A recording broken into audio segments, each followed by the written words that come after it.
Bem-vindos ao Da Capa à Contracapa. 3 décadas e meia após o Manifesto para a Ciência em Portugal, o investimento em ciência é guiado pela meta dos 3% do PIB em despesa de investigação e desenvolvimento em 2030. No entanto, a fasquia está atualmente em 1,7%, maioritariamente garantidos por financiamento empresarial.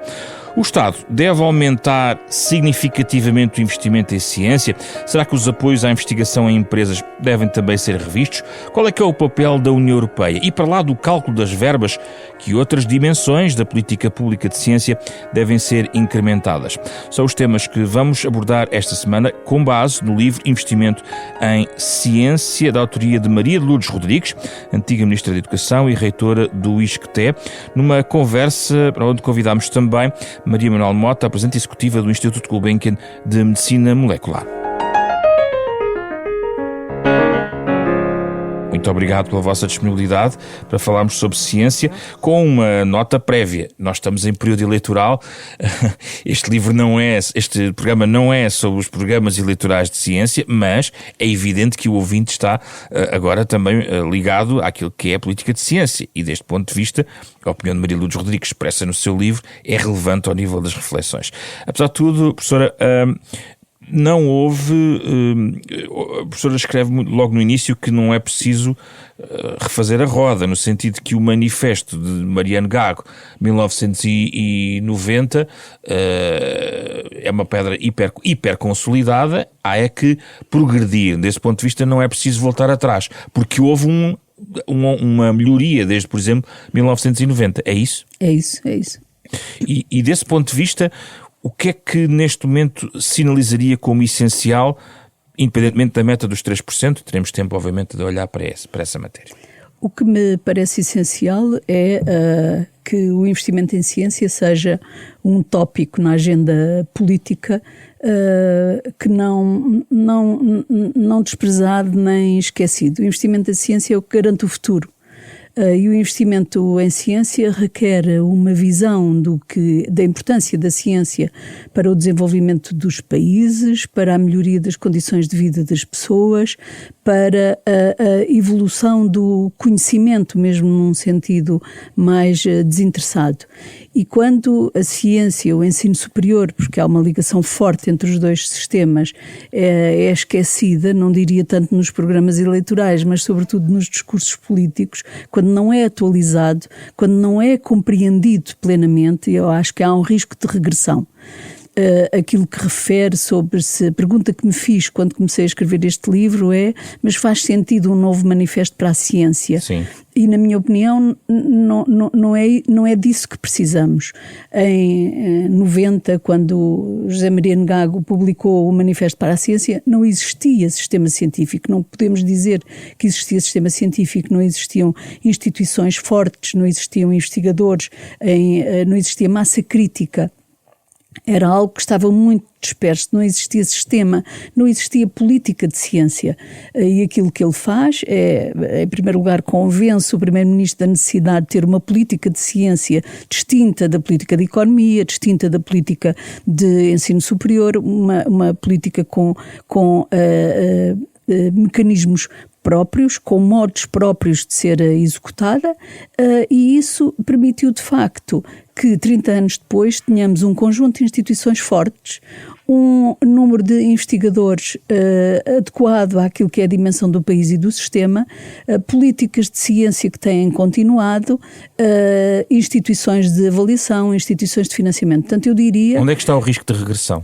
O risco de regressão está no investimento público, na minha opinião, neste momento, e sobretudo numa certa ilusão de que está tudo feito.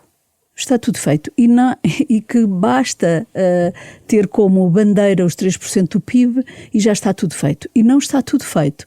Não está tudo feito em matéria de investimento público. A relação entre o investimento público e o investimento privado é muito crítica, e repare que mesmo o aumento do investimento a que assistimos do lado empresarial, que agora é 1,1.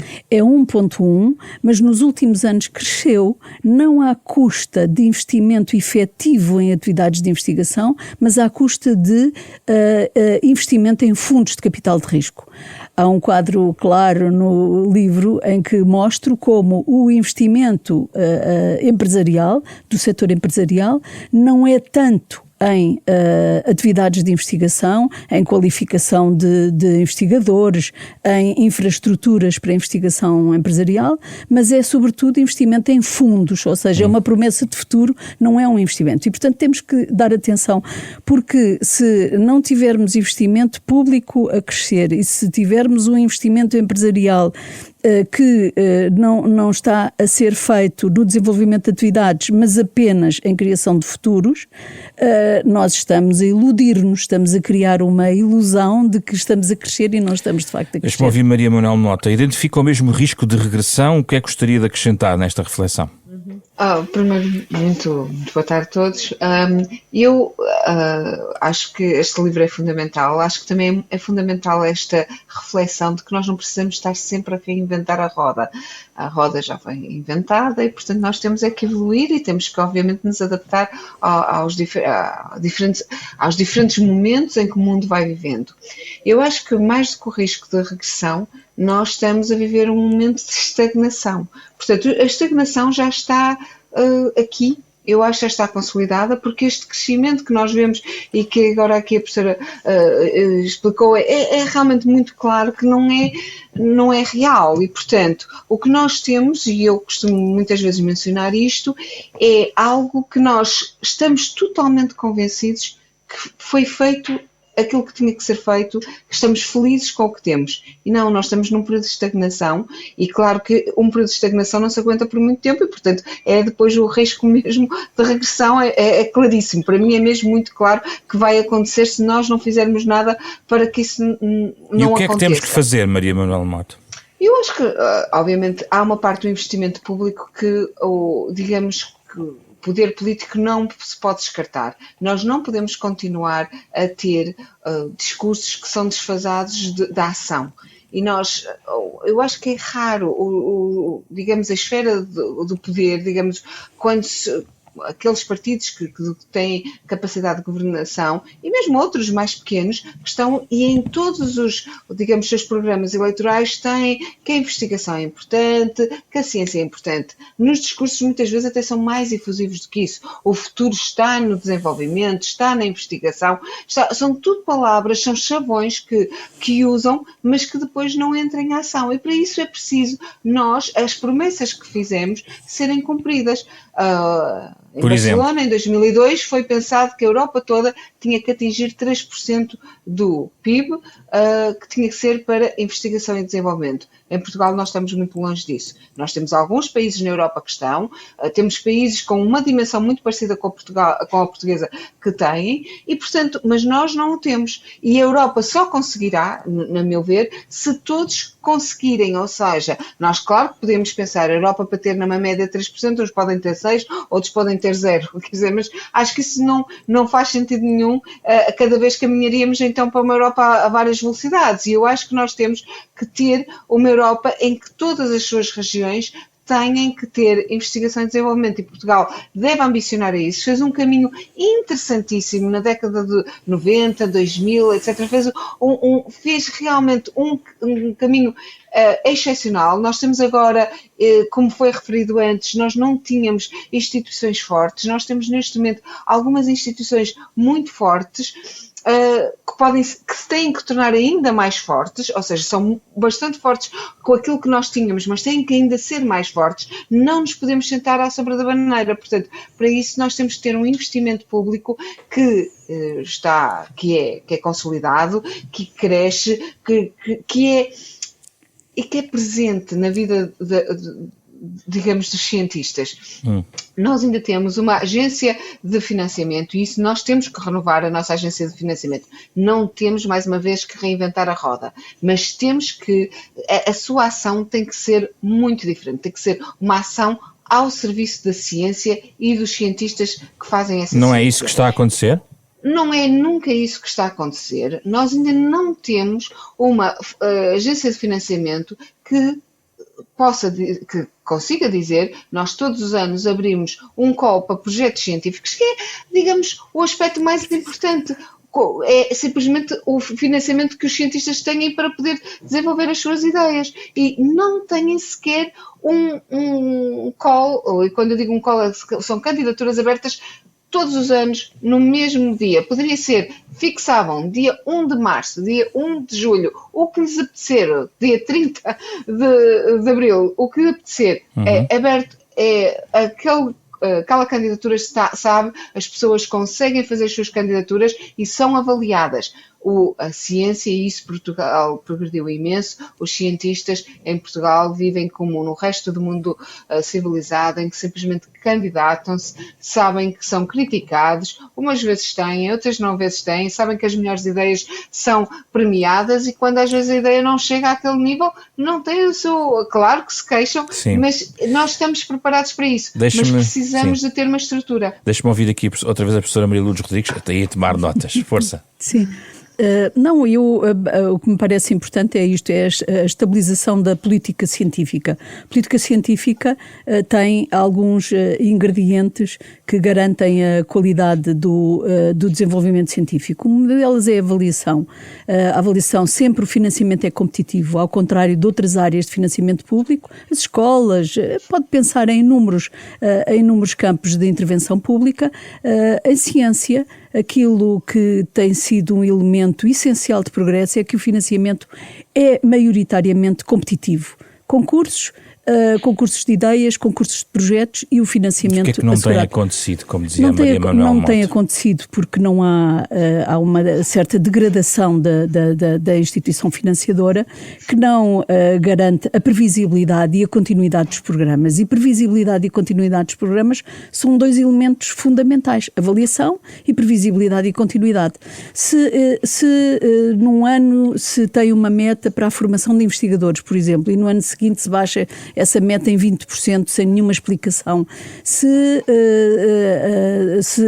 nos afastamos de padrões internacionais, como seja a percentagem de projetos que são aprovados, chegamos a níveis de aprovação geral de projetos da ordem dos 5%. Na instituição em que eu dirijo, houve anos em que os investigadores apresentaram 100 projetos, 100 candidaturas e receberam o financiamento para 5 e um financiamento parcial. E, portanto, estas oscilações no financiamento...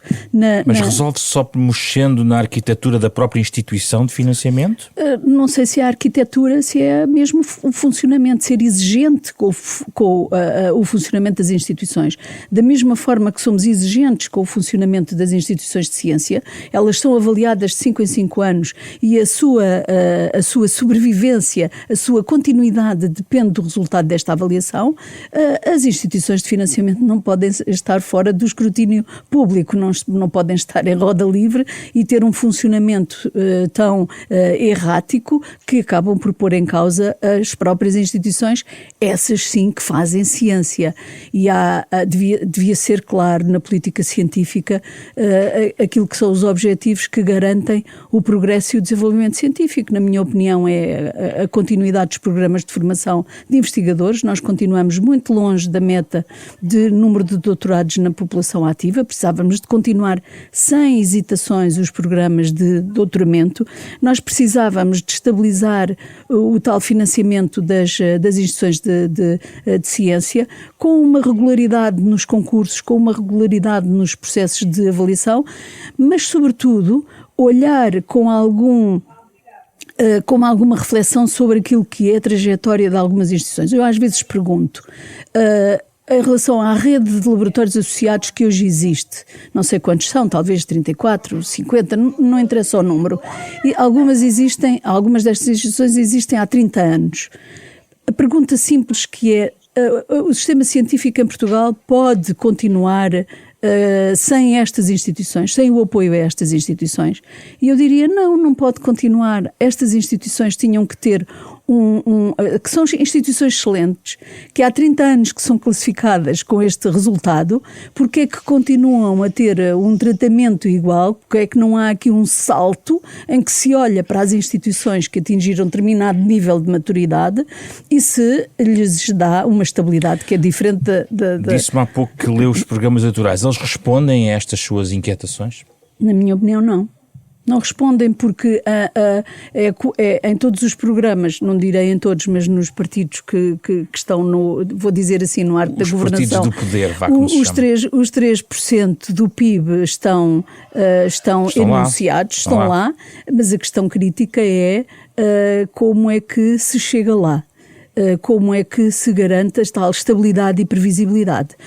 Qual é a resposta que se dá à necessidade de continuarmos a formar jovens investigadores? Qual é a resposta que se dá à necessidade de estabilizar a carreira dos investigadores? Garantir que uma parte dos investigadores, ou melhor, que uma parte dos recursos humanos em investigação faz só investigação. É uma ideia que não é consensual. Como há muitas ideias em ciência, eu acho que se conseguiu o consenso possível, mas a ideia de que o país precisa de uma carreira de investigação paralela à carreira de ensino superior é uma ideia que não é consensual, mas quando se olha para aquilo que são as características do nosso sistema, nós percebemos que criamos um sistema que não sobrevive se não tiver uma parte dos seus recursos dedicada apenas à investigação. Já voltamos. Maria Manuel Mota, o que pensa sobre esta questão, por exemplo, da carreira de investigação, que tem vindo a ser debatida há muito na sociedade portuguesa e os planos nesse sentido? Também, obviamente, estamos neste plano eleitoral. Não sei se a Maria Manuel tem uma ideia das propostas dos partidos e também concorda aqui com a professora Maria Lourdes Rodrigues. Não, as propostas dos partidos são sempre, os 3% estão lá todos, as palavras são bonitas, mas não há ação, não há um aspecto, e aí concordo perfeitamente, não há a dizer como é que vamos fazer isto, ou qual é o plano então. Se vamos chegar a 3%, nós temos que dizer que a Europa já prometeu 3% em 2002 para chegar em 2020, já estamos em 2025, agora 2030, mas quer dizer, tudo isso tem que ter um plano, nós não conseguimos chegar do que estamos um ponto qualquer coisa para chegar a 3% de um dia para o outro, não é? Portanto, tem que haver um plano. E esse plano não está, ou pelo menos não é transmitido como é que será feito. Obviamente, imaginaria eu que em termos de ideologias, etc., as coisas podem ser pensadas de maneira diferente e como também já foi referido, as coisas não têm que ser consensuais. O que tem que ser consensual para mim é queremos ou não fazer uma aposta nisto e depois cada um, obviamente, tem que ter um programa de como é que o fazer chegar lá. E eu, com toda a franqueza, estava aqui a ouvir, por exemplo, programas doutorais. E nós, obviamente, continuamos a ter necessidade de produzir jovens que fazem o seu doutoramento e quando fazem o seu doutoramento nós temos que ter a noção que nós não estamos a criar só pessoas que vão ser cientistas. Nós simplesmente estamos a educar as pessoas para se questionarem e para saberem fazer as perguntas certas e resolver problemas, arranjar soluções para essas perguntas. Isto é o treino que se dá numa carreira científica e seja ela em que aspecto for. Eu não treino constantemente alunos de doutoramento a trabalhar em malária, que é o que eu faço no meu laboratório, porque eles vão ser todos líderes de grupos de investigação no mundo em malária. Isso não existe, mas eles são treinados para ter um problema, se depararem, terem a questão certa sobre esse problema e o solucionarem.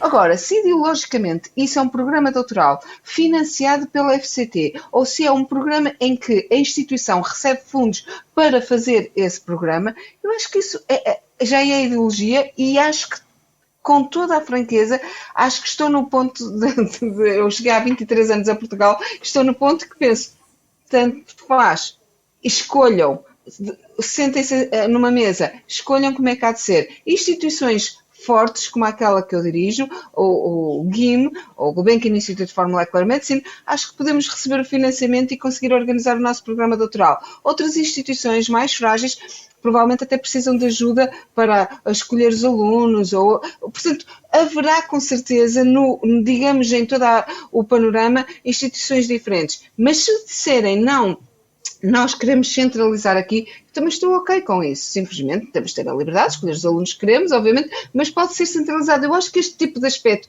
depois é as instituições, e quanto mais fortes as instituições forem, obviamente mais flexibilidade têm também às vezes de se adaptar, obviamente, mas o que nós temos é que formar novos jovens, nós temos que criar nova matéria-prima para o país. Só uma questão, a questão da retenção no país é um tema irrelevante ou de grande relevância, Maria Manuela Mota? De enorme relevância, não só de retenção, mas de atração. Certo. Nós temos que ter retenção e atração.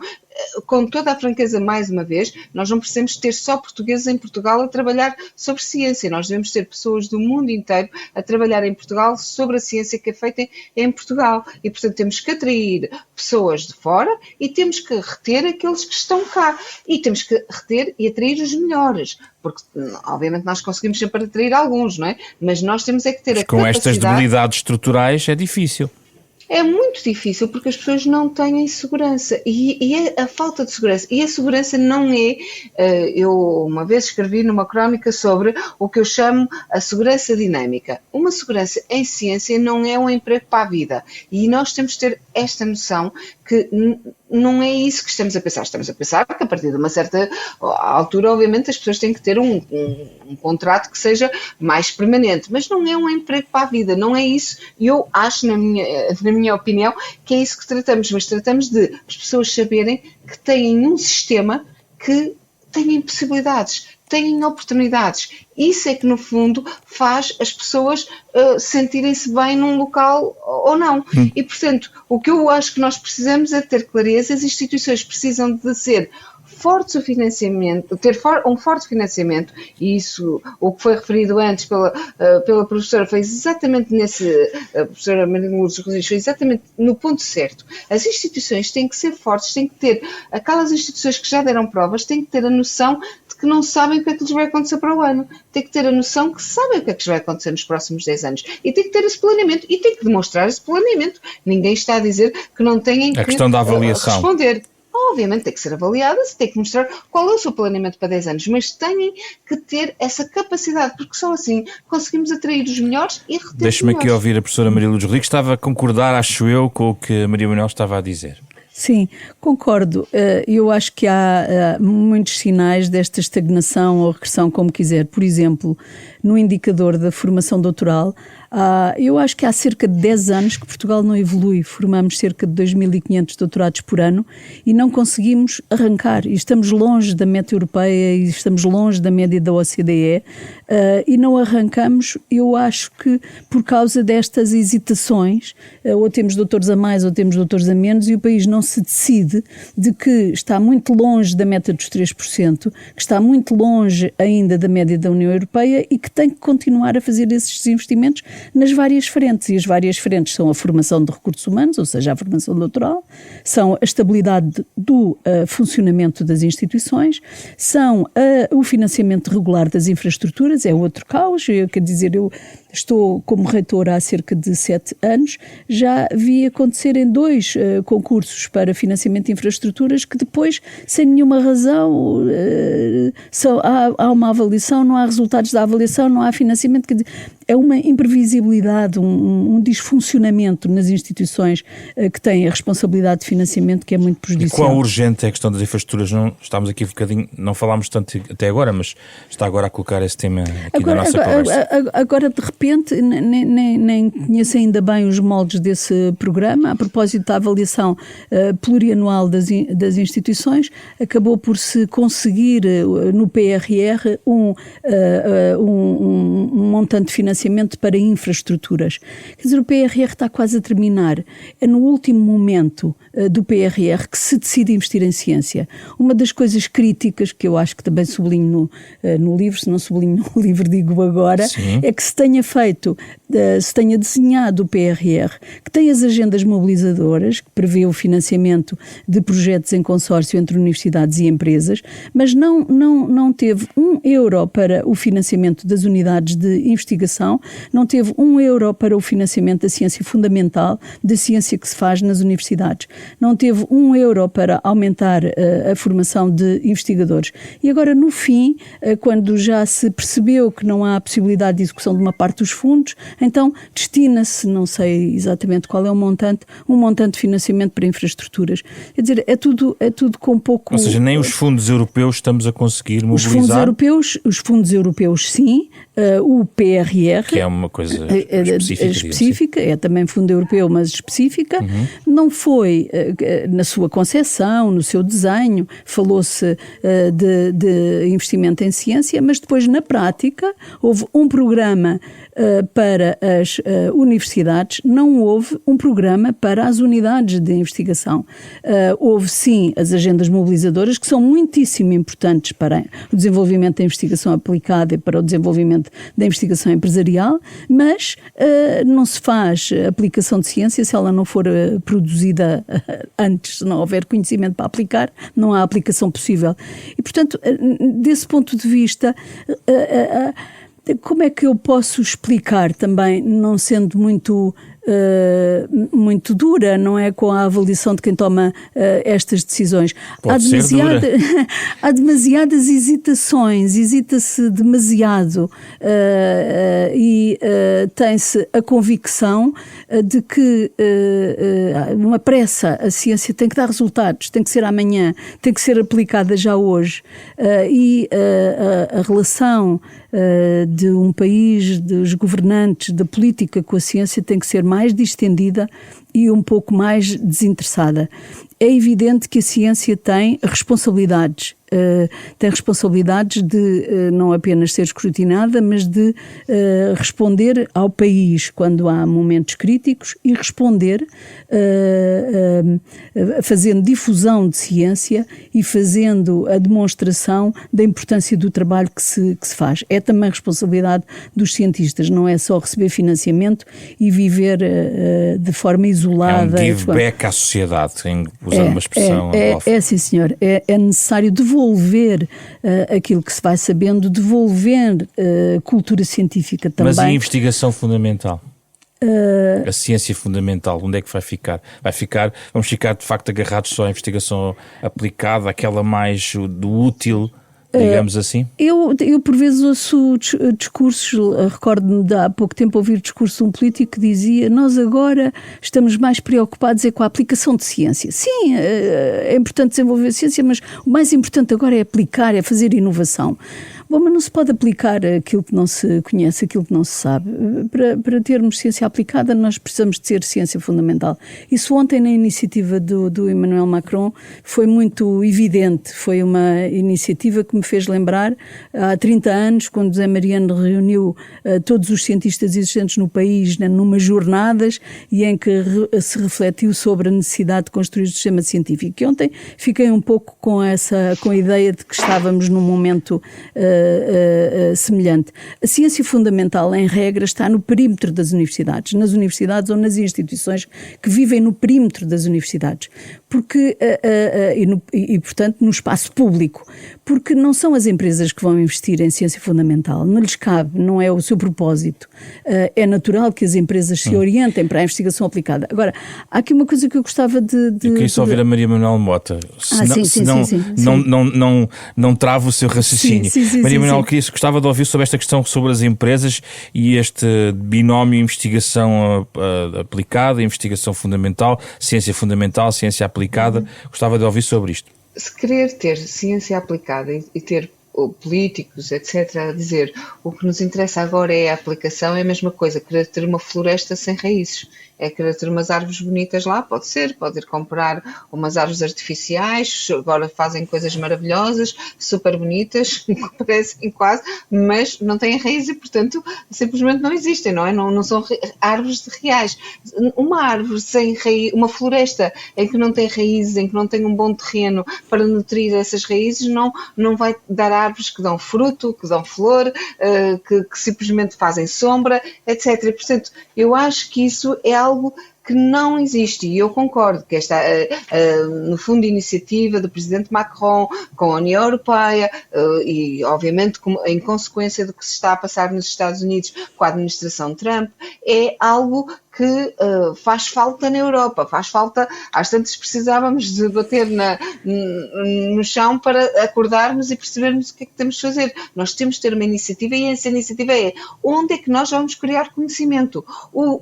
Digamos que onde está o valor está onde se cria o conhecimento e esse conhecimento tem que se criar com as raízes. Não se pode criar simplesmente produtos sem mais nada. Claro que tem que haver uma boa conexão, não se criam frutos nem flores nas árvores se não houver uma boa conexão de vasculatura, digamos, de vasos que ligam as raízes e que trazem os nutrientes para fazer isso. Portanto, o sistema todo tem que estar funcional. E como é que está a ligação às empresas, Maria Manuel? Eu acho que, comparado com há 2 décadas atrás, estamos muito melhor nisso. Nós temos muitas conversas com as empresas, temos cientistas, é muito diferente a nova cultura dos cientistas desta nova geração. Eu sou cientista há 30 anos, obviamente vejo as novas gerações que chegam agora aqui à instituição e conheço de várias partes do mundo, todos eles querem que o que eles descobrem, o que estão a descobrir, que vá chegar mais longe, etc. Portanto, tem já toda uma outra cultura e, portanto, eles próprios aproximam-se de gabinetes que temos agora, de inovação, para simplesmente fazerem a tradução daquilo que eles estão a descobrir para poder chegar numa linguagem apropriada às empresas, etc. Muitos deles têm alunos que depois querem criar empresas. Portanto, há todo um sistema e, digamos, estamos a criar esses vasos de condução e de comunicação que são muito melhores agora do que eram há 30 anos atrás. Não só em Portugal, obviamente, outros começaram antes, mas a verdade é que em todo o lado do mundo a que eu vou e que eu faço avaliação para várias partes do mundo, todos dizem que esta nova cultura é uma cultura de comunicação entre as empresas e os cientistas mais jovens e, portanto, eu acho que nesse aspecto nós estamos a conseguir não ter o que se chamava o vale da morte, ou ser menor. As universidades estão mais abertas, os institutos de investigação estão muito mais abertos e estão a fazer caminho até também para as universidades poderem fazer esse caminho. E, portanto, eu estou mais positiva aí. Eu sei que vai ter que deixar aqui a nossa gravação, só tenho uma nota final, que é, neste contexto de protecionismo global, onde diz até uma certa regressão eventual de algum processo de globalização por motivos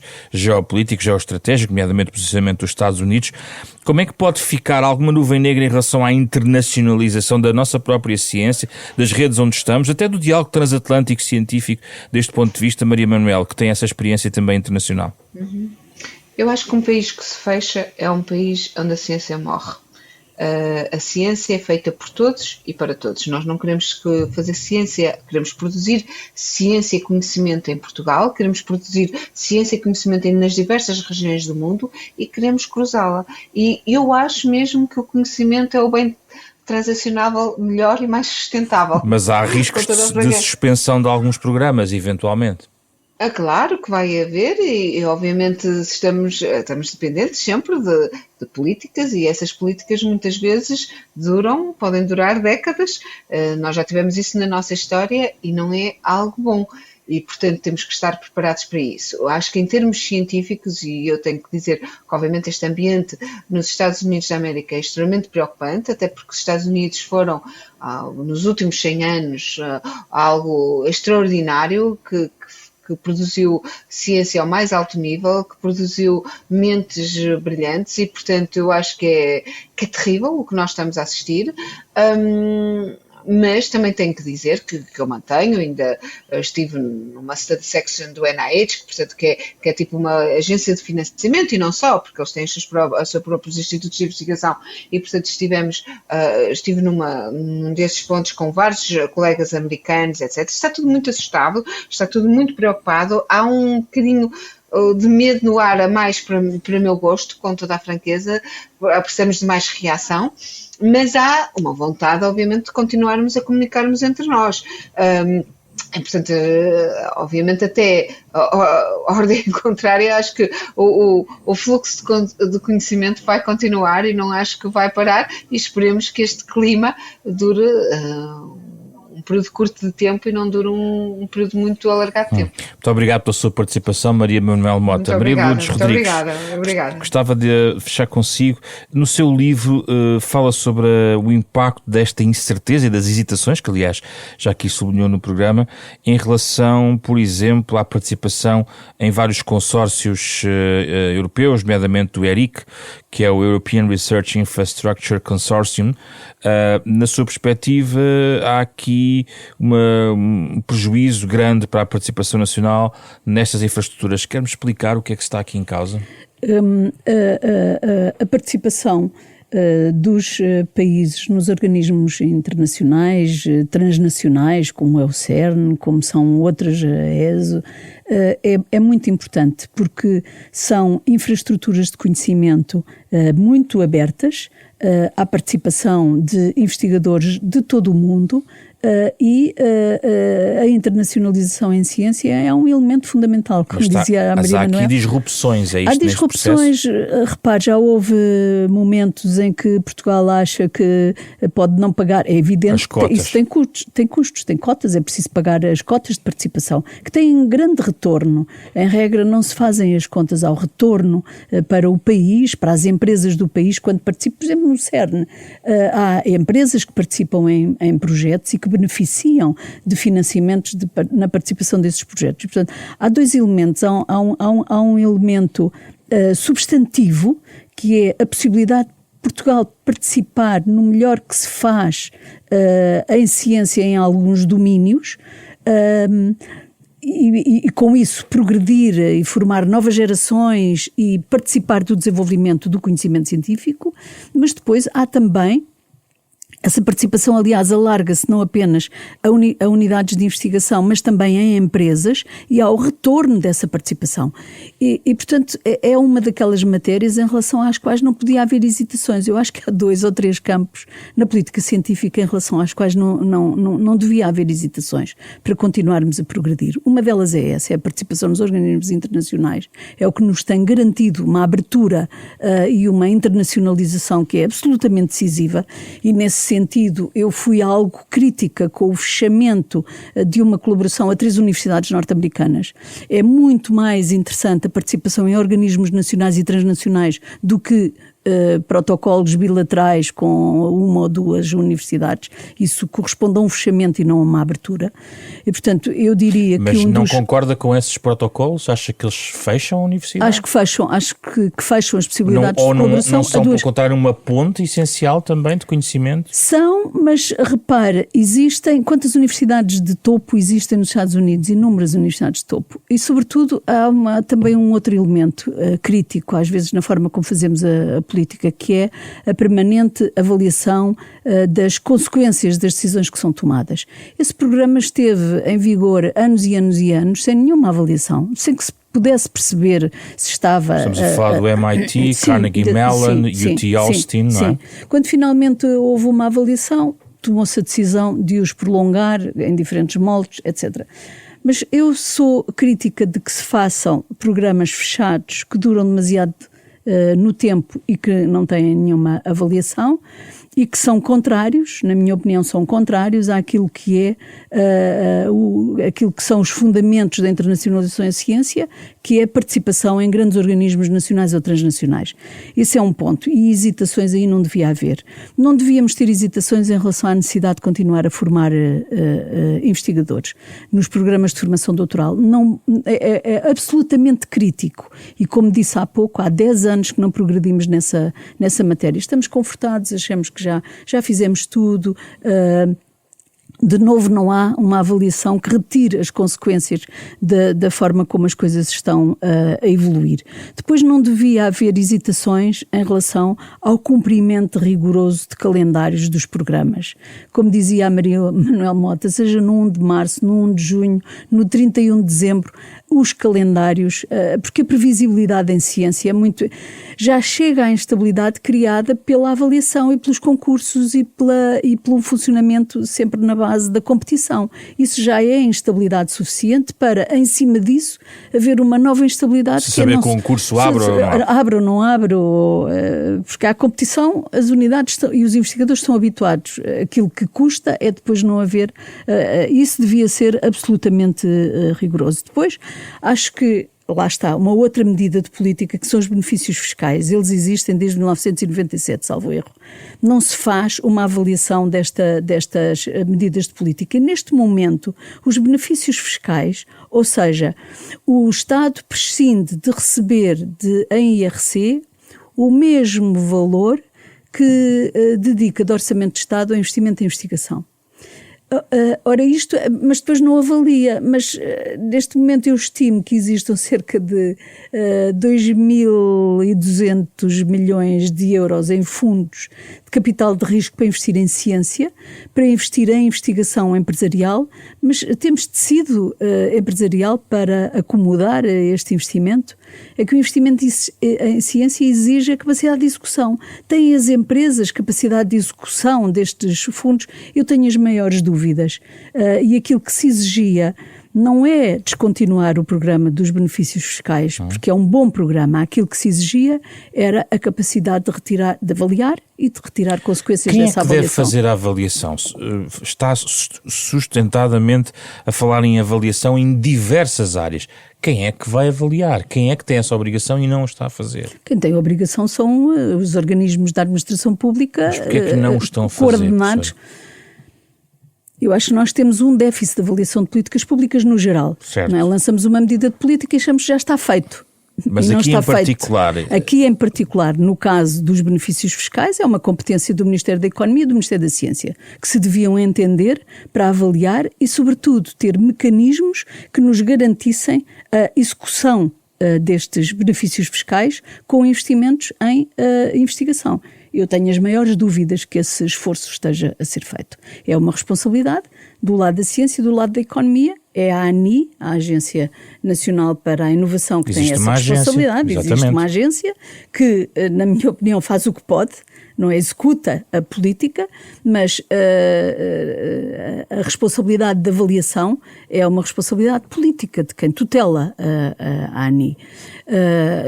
Portanto, na minha opinião, é a avaliação a diferentes níveis. Nós temos a avaliação dos programas doutorais, a avaliação do funcionamento das unidades de investigação, mas depois também temos a avaliação das políticas públicas, as políticas que são lançadas. Era aquilo que dizia há pouco, lançamos um programa de colaboração com universidades norte-americanas e ficamos 10, 12 anos, 15 anos sem avaliar o que é que se passa com essas, qual é o retorno, qual é o êxito, qual é o que é que se passou com essas, quantos doutorados aquilo tinha, metas de formação doutoral, metas de retorno para algumas... Sim. O que é que aconteceu?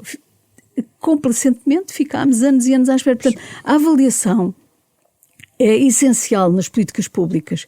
A ciência tem isso incorporado. Nós sabemos em ciência, nas unidades de investigação e no ensino superior, que a avaliação é um elemento essencial da qualidade e, portanto, esperamos sempre processos rigorosos, sérios de avaliação, porque temos a consciência de que é com essa avaliação que podemos melhorar a qualidade.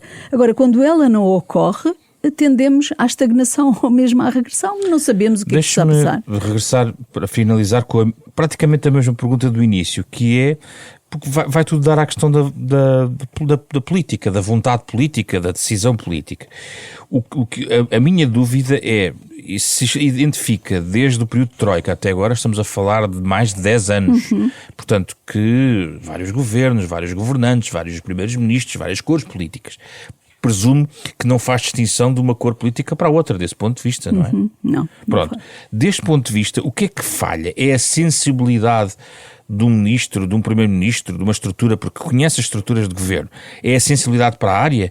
É o deixar-se convencer como António Guterres deixou convencer por José Mariano Gago? Ou, por outro lado, há uma predominância, por exemplo, de controle orçamental, de controle de custos, de uma certa austeridade que não permite o investimento? Onde é que está o problema? Acho que no plano político. Sim, no plano político acho que há uma autossatisfação. Está tudo feito. As unidades de investigação estão a funcionar, está tudo feito. Mas isso já desde o tempo da Troika, é isso que está a dizer? Sim. Acho que houve uma grande preocupação de fazer sair a Troika, na ciência não, Está tudo feito. Está tudo feito. Os investimentos, a quebra de investimento público nacional foi de certa forma compensado com o investimento de fundos estruturais, com a disponibilidade de fundos, mas isso não garantiu o crescimento, apenas garantiu a estagnação, como é muito evidente num dos quadros que aqui mostro. É o financiamento público nacional a decrescer e a manutenção dos níveis de investimento à custa dos investimento estrutural. Eu acho que há, por um lado, uma insensibilidade e uma incompreensão sobre o que é a política científica, qual é a sua especificidade, que é uma política diferente da política de economia, é uma política diferente da política de inovação e muitas vezes há um desconhecimento. A razão por que escrevi este livro foi a necessidade que senti de, no fundo, devolver à sociedade portuguesa aquilo que é o conhecimento que eu tenho. É uma atitude bastante humilde, mas adquiri algum conhecimento sobre a política científica. Trabalhei com o José Mariano Gago desde 1996, aprendi com ele algumas coisas e acho que o legado dele se protege transmitindo às novas gerações de políticos, de investigadores, aquilo que era o seu pensamento sobre a política científica, que não está desatualizado, pelo contrário, mantém uma atualidade. E aquilo que ele conseguiu, que foi convencer um primeiro-ministro de que era necessário uma política científica, perdurou no tempo, mas de uma forma que às vezes faz de conta. Já temos, está lá o nome do Ministério da Ciência, não vale a pena aprofundar e ser efetivo e tirar todas as consequências daquilo que estamos a fazer. Dado como garantido. Dado como garantido. E eu acho que nós só damos como garantido porque temos falta de cultura de avaliação. Falta de cultura de retirar todas as consequências dos processos de avaliação e de corrigir e de incrementar ou introduzir alterações incrementais, melhorar, ir-nos aproximando. Lidamos mal, não sabemos o que fazer com as estatísticas, com a informação que nos vem do estudo da realidade. Porquê que nos contentamos e aceitamos que há doutores a mais quando sabemos que há 10 anos não progredimos? O que é que se faz com a informação que se tem de saber que há 10 anos que não produzimos mais investigadores, mais doutorados? Mas a questão que eu coloco é se é uma questão do ministro ter sensibilidade ou não, ter capacidade de convencer um primeiro-ministro, de um primeiro-ministro ter sensibilidade ou não, se é uma questão de pessoas, ou é uma questão também de uma política, por exemplo, mais alargada, que manda fechar a torneira da admissão de financiamentos, da admissão de pessoas para o setor público. Sabemos a dificuldade em colocar pessoas no sistema de ensino superior, não há contratações, não há entrada de pessoas novas, há um envelhecimento dessa classe docente ou de investigação. Isso passa também por autorizações do Ministro das Finanças, entre outros, porque conhece esse circuito. É isso que eu queria saber. Se é uma questão só do nome da pessoa que está no Ministério ou é também uma cultura relacionada com a predominância das finanças ou de um outro no circuito orçamental e de investimento público que existe. Eu só conheci 2 Ministros das Finanças que tinham uma grande sensibilidade para o investimento em ciência. Sousa Franco e Oliveira Martins. Não conheci mais nenhum Ministro das Finanças com sensibilidade à necessidade de investir em ciência. E é decisivo isso? É absolutamente decisivo. Que as finanças compreendam que a ciência é um setor que necessita de um investimento continuado e que é uma prioridade. A ciência depois, há um outro elemento, não tem voz. Não tem voz. Não tem um sindicato que se levante. Mas tem os manifestos, temos já lido os manifestos, compromissos. Não tem voz. Não tem a eco, pode ter voz. Ou seja, pronto, dou-lhe razão, não tem eco, não tem uma voz forte, que se ouça com determinação, coerente. Eu ouço coisas extraordinárias. Outro dia ouvi um responsável político dizer: não há ciência fundamental nem ciência aplicada, só há boa ciência. É um erro de quem não sabe o que está a dizer. Não se pode dizer isto, não há ciência fundamental e não há ciência aplicada.